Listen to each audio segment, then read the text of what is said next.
Charlie here for the Livewire today, interviewing one of Australia's next big pop princesses. It is the lovely Holly Hebe. How are you doing? Thanks for having me. This is so nice. I'm great at the moment. Yeah, I would love to chat about your latest track right now. It has been on repeat for me. I know it's been on repeat for so many other people. Bitterness. It is a little slice of like pure pop girly bliss. It's like a little light and breezy, catchy tune with such a deep and important lyrical message. Could you maybe talk us through what this song means to you and why you wanted to share this message with the world? I think for me, it kind of came out of maybe like a little bit of frustration with myself in parts. I think I was falling into a trap that a lot of us do of just like being kind of annoyed at everything and just like doom scrolling and trying to like distract myself with like the internet and things like that. And so, yeah, I wanted to write something that kind of felt light and breezy, that was just like a bit of fun, that kind of, I feel like when people listen to it, it's just like a light way of reminding them that like things aren't that deep. Yeah, and then producing it was, yeah, it was kind of just one of those situations where you just sit at your laptop and that was just like experimenting, seeing what happens. I think off the back of Ultra Love last year, I wanted to like play around with that kind of style of production again, but also bring back some of my older ideas as well. So yeah, it was really fun to make and also kind of healing in a way to write, I guess. Yeah, absolutely. And I totally get that. It's just a real step away from, yeah, as you said, the doom scrolling. You kind of get sucked into algorithms. We're constantly online nowadays, which is absolutely horrible. Yeah, I feel like I'm definitely trying to get better at finding that balance. Obviously, because I'm online a lot for music and stuff, which I love, and then making sure I do have times where I'm like switching off, because it is kind of like work, I guess, Mm. as much as it is still really fun for me. But yeah, I feel like this song really kind of plays into that idea.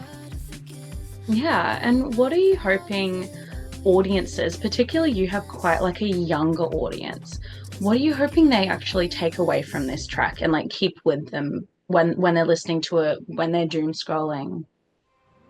I honestly think it's just kind of like one of those songs I hope people listen to, or when it kind of comes on in their playlists, it's sort of like a breath of fresh air, or it's like a little bit of fun in their day, I guess.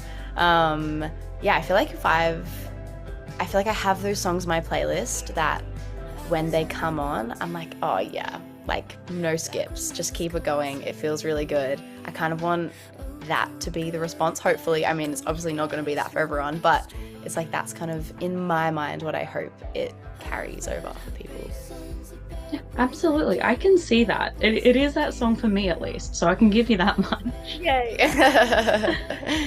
And yeah, speaking of the doom scrolling, you mentioned that you're online so much for music, and it is a job. And unfortunately, it's kind of become a part of something that's expected for artists, where like you don't just have to make good music, you also have to be amazing at the social media game. But on that note, you are absolutely killing it. Every time I go onto TikTok, Instagram, you've got some cute little video up, you've got so many comments pouring in. Your TikTok is actually one of my favorite accounts and one of Oh the my only God. reasons I still use the app. You've got such like a big audience through social media of particularly young people, like I said, who might have not discovered your music in any other way. How does it feel to be connecting with one such like a broad audience online, and two specifically such like a younger demographic who might not be able to come out and see you at a show yet? Yeah, I honestly feel really lucky. I think it's the first time with, in terms of like me, or at least my attitude towards social media, where I felt really like motivated by it, and I'm kind of seeing I guess the rewards of consistency and just kind of treating it as something that's a bit more fun and lighthearted rather than like really serious, and it's like your brand and things like that. Like totally there's a time and place for that, but I think the moment I stopped like, I don't know, caring so much, not that I don't care, it's more just like the more that I stopped worrying about how people would maybe like think of me online or whatever, it became a lot more fun, and I started to, find a broader audience that kind of like got me rather than me trying to like be someone else to please a lot of people. I don't know. It's just, it's obviously a pretty big, scary world out there, and it's, it kind of comes with the territories. You're going to get people who don't like love you, or they just scroll past, and that's kind of it. But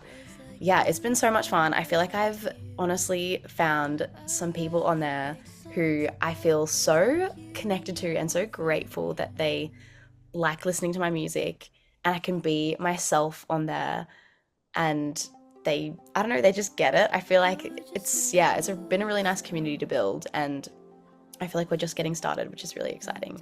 And I feel really lucky that it's like a lot of young females and young queer people, because I just feel like it's, like that community is the best. Like there's genuinely nothing else like it. I feel so held and supported, and I honestly just like beam. I would chat about them all day. They feel like my best friends, so I feel really grateful.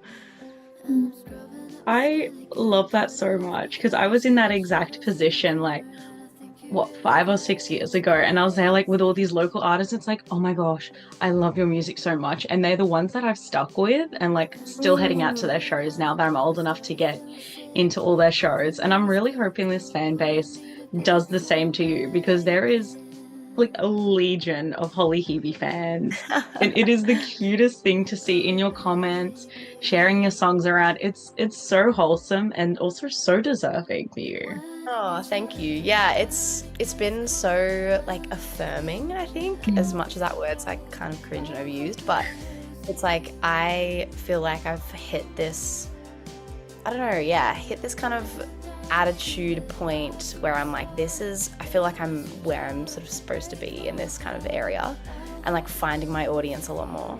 And I definitely owe a lot of that to some of like the opportunities we got last year, like BIGSOUND and going on tour with the Rions and things like that. Like we were able to play to a broader audience, find those all ages shows, and really start to like connect with people who I felt like I could connect to more as well, and like direct my music to.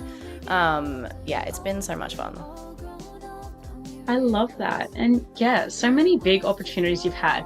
BIGSOUND was major. Walking into that, I was expecting to see like obviously a lot of like really good performers, good stage presence.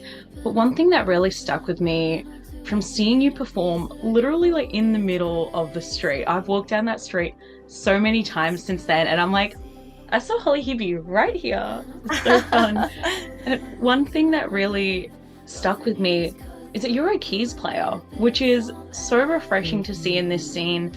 I feel like I played the piano through school and through high school, and I was kind of told, oh, well, unless you want to go into more classical music, or unless you want to like do this sort of thing, there's not really a future for you. Not real like pop music brings a piano player on tour or things like that. And it's so refreshing now to see you up there absolutely killing it and playing the keys. It is so cool. I wish 13-year-old me could have seen that. How important do you think it is to have role models in the industry that you can kind of like identify with and be like, I want to do that?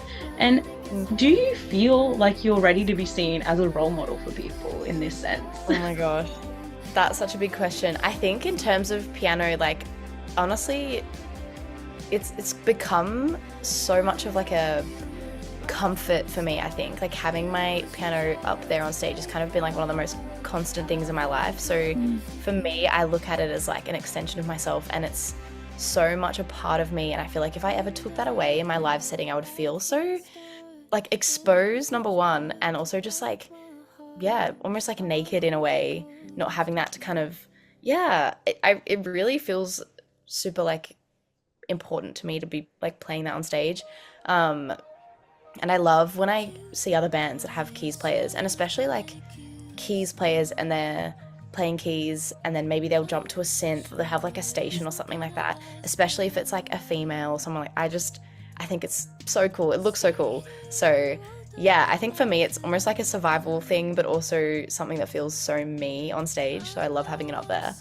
And then in terms of being a role model, oh my God, I don't know, like it's a strange thing to think that someone might look up to me. I'm like, oh my God, there's probably plenty of other better people to look up to, who probably have their like life together a little bit more. But yeah, I think it's really cool. I feel like I still like look up to so many, like especially Australian female artists, and I'm excited that I could be that for someone else, especially someone who's starting out.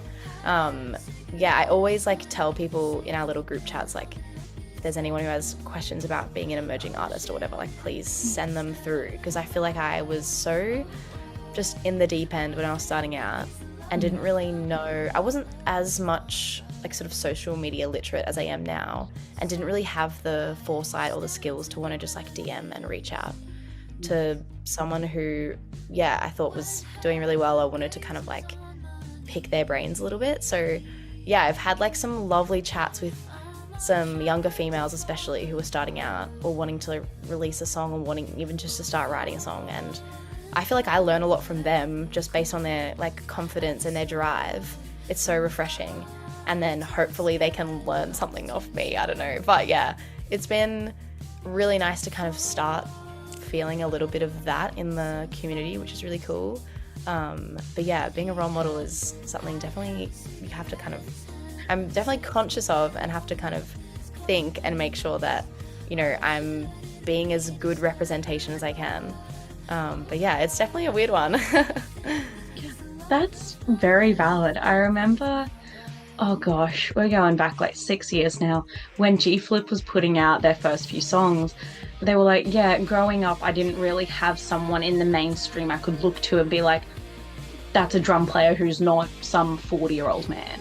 And like, Totally. and now you see, as G's gotten world famous, there's so many little kids there like playing drums in their backwards cap being like, I'm like G Flip.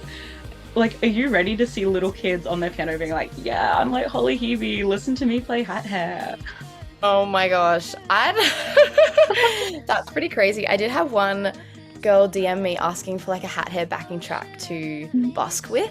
And I was like, that is crazy. That is so cool. I literally was like beaming ear to ear when I read that message. I was like, oh, I'm going to have to try and sort out some sort of backing track, which was like, it's actually quite tricky. So I probably should like send her maybe like a piano version or something. That would be fun. But yeah, I feel like when I think of that, I feel like there's definitely people out there in the music industry who kind of are almost like, I don't know, we should, not that, I don't know, not discounting anything that like I do or anything, but definitely like people out there who are in more minority groups than me. Obviously, I feel so blessed to be like in a very privileged position, I guess, like being a white woman. And I mean, I want to be representation for anyone who feels like they aren't seen, but I feel like a big part of my job is making sure that I'm celebrating people who are part of groups who are less seen than me. So it's such a interesting kind of scale and balance to find, and I'm always so conscious that I want to be, yeah, especially like my fellow female musicians, like there's got to be like us just always backing each other. I feel like traditionally and historically people love when like women are feuding or whatever, or there's like all that chatter around that type of thing, and it's like that is so, yeah, damaging. And I feel like for us it's like we have to like band together, and I get like so excited when, I don't know, I get to go to like my friends' gigs or things like that, and I feel blessed to be like in their presence and their friend and stuff. So yeah, making sure that like, as much as I would love to be a role model for people, but I've got to I guess be an example of someone like showing, I don't know, I guess celebrating other people as well. Yeah. And I feel like that's almost a more valuable space to be in than just like solely a role model. But yeah, it's a hard balance to find, and something that I'm definitely trying to navigate. Yeah, I absolutely love that so much. I really wanted to chat to you about like the Australian like music scene and the Australian pop girly scene, and kind of like contrast like what we're doing better than like your bigger international scenes. But I think you kind of nailed it right there. There's a lot of community and a lot of like uplifting and support. Unfortunately, not in every facet of the scene, but in a lot of major people who are doing really exciting things are doing this. And yeah, as you just said, heading out to friends' shows, all supporting each other, even a lot of lineups. I've seen, we recently had a festival, I think it was November last year, called Undertone Festival, and it was all female and non-binary acts. And it was like a dream come true for me. It was like an all ages, family friendly, all female and non-binary acts. I love it so much. It's so refreshing to see. It's cool. It's really like, I feel like we're at this point in time where everything's like a bit scary out there. I mean, it's like, it's definitely a tough time for a lot of minority groups at the moment. And yeah, I just feel so passionate about trying to, in some small way, I guess, like be a part of that resistance as much as I can with my music, or whatever that looks like for people. Yeah, and when you see lineups like that, it just, I don't know, it gives you that kind of hope. And I don't know, there's something so unique about that bond that you can have, like female to female, or like you see other non-binary people in the industry, and we're all just like in this group, and it feels so like, it's just something that you can't describe. Like, it's so comforting and uplifting and inspiring. Like, I feel like I don't get as inspired by any other like kind of groups or cohorts as I do when I'm around like my fellow like pop girlies in the industry and stuff like that. Like, some of the hardest workers. And yeah, I honestly think it's such a fun space to be in, as much as it does come with its challenges. But yeah, it's pretty awesome. I love that. Love the pop girlies. Love the Aussie pop girlies. Absolutely. And speaking of Aussie pop girlies, I think you've kind of certified your position as like one of the next like poster pop girlies of Australian music, especially with the success of Ultra Love. Were you expecting that song to go as like, I don't want to say viral because that word kind of feels like a bit of a curse sometimes, but were you expecting it to get so big, get so many people listening to it? I think it's your most streamed song right now. It is bonkers. Were you ready for that? I feel like that song we kind of looked at it as though it would just be like a fun release to put out after the EP last year, see what happens. It was definitely dipping my toe into a slightly new realm of like production and genres and things like that. And to me, it felt almost like a bit of a guilty pleasure release, because I was like, this music was so fun to make, but it's quite different to what I've done in the past. And it was kind of just me sitting in my bedroom, like making beats on my laptop, which felt like almost illegal for me. I don't know, it just felt so funny. And I was so excited when Ella said yes to being on it, because I just think she was the perfect voice and the perfect kind of songwriting mind to have on that track that really like bridged the gap between my kind of, I don't know, the Holly Hebe sound and then that kind of new sort of soft pop drum and bass kind of world that I was dipping my toe into.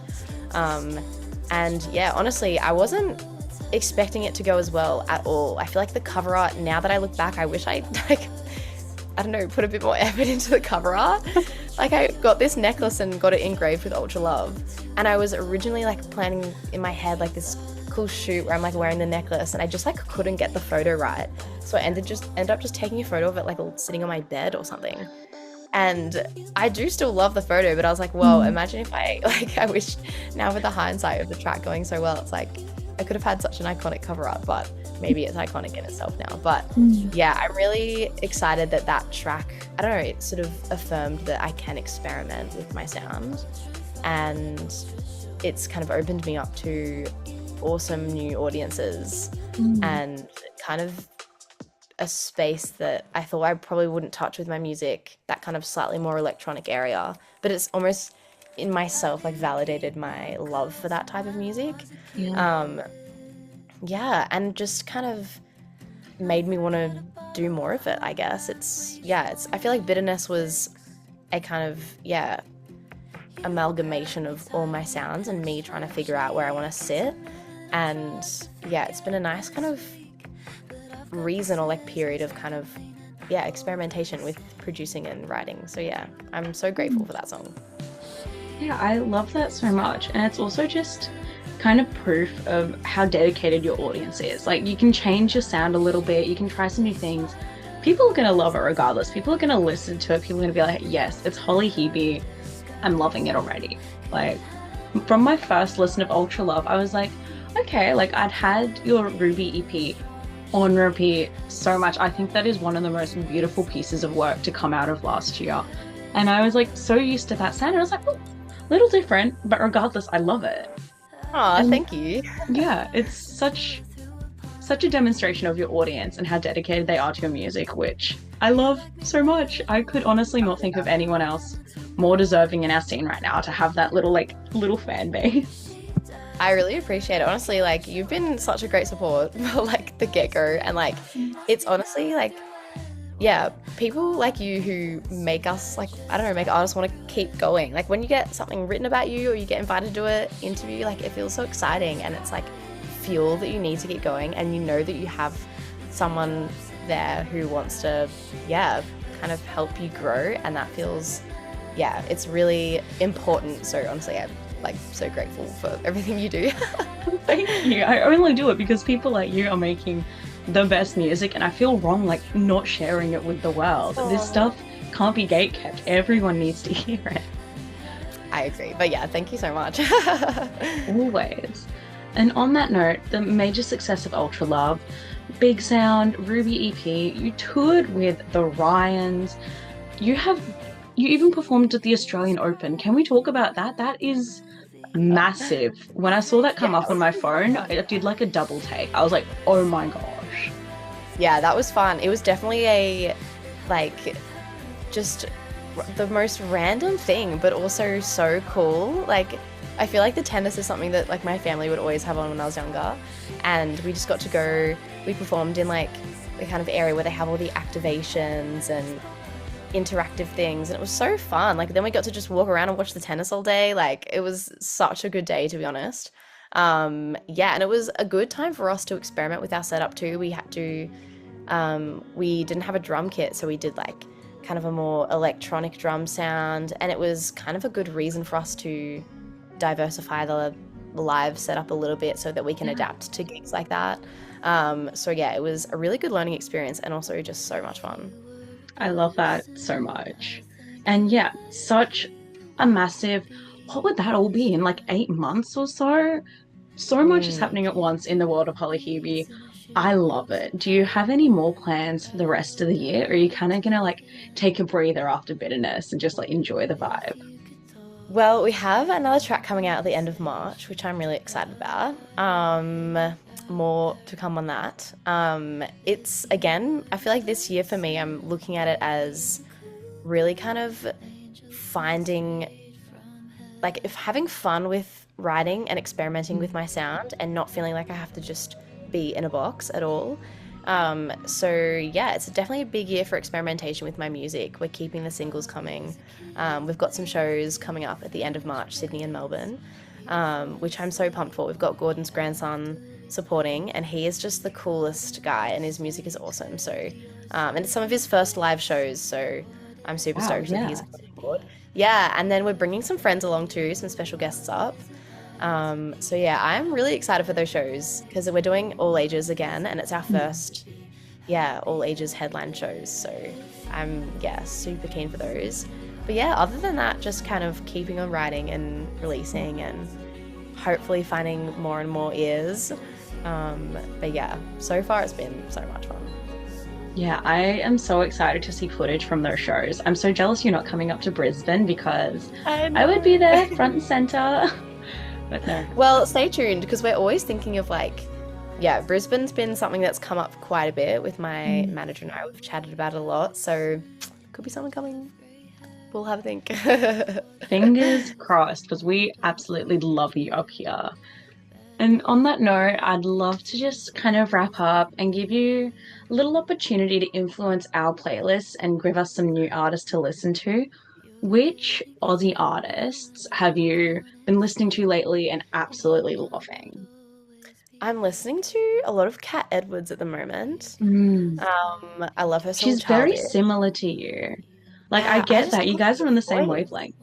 Yeah, I love her voice. She's just got a lovely, rich tone. I feel like I listen to a lot of music with, a bit of a producer brain sometimes, and I'm like, thinking of tones and things like that. And yeah, I just love her music so much. Mm. Also, I feel like Fran Japan is always a constant like recommendation, but they just released an EP, and it's so good. I think it's one of their best EPs. And they're also just such good friends of mine. And yeah, I love those boys so much. We're playing Fest on Saturday, the 1st of March. So that's kind of their big festival. And I'm so pumped for that. Who else have I been listening to? I've been listening to a lot of Velvet Bloom, always, again. Like, I feel like I recommend Madigan Velvet Bloom a lot, but just like so good. I just saw that they won the St Kilda Fest Yeah. competition, which is awesome. I voted, I was like, yes. But yeah, love those guys. Such great songwriting. Yeah, they're kind of a constant in my playlist at the moment. Yeah, that's such a great little snapshot. I love that so much. Thank you for sharing. Thank you for having me on. It's like, yeah, so awesome. I really appreciate it. Yes, absolutely. I will always sign up and stand up and be like, I'm part of the Holly Hebe fan club because I love your work. Honestly, marking it here, if you were not the face of Australian pop music in a few years, something went wrong. You are one of the most talented people in our scene right now. I love it. I'm manifesting great things for you and I know they're coming. Thanks for making the time to chat. Thank you so much. I'm, yeah, so grateful for you. And yeah, we're just going to keep on at it and fingers crossed, see what happens. Absolutely.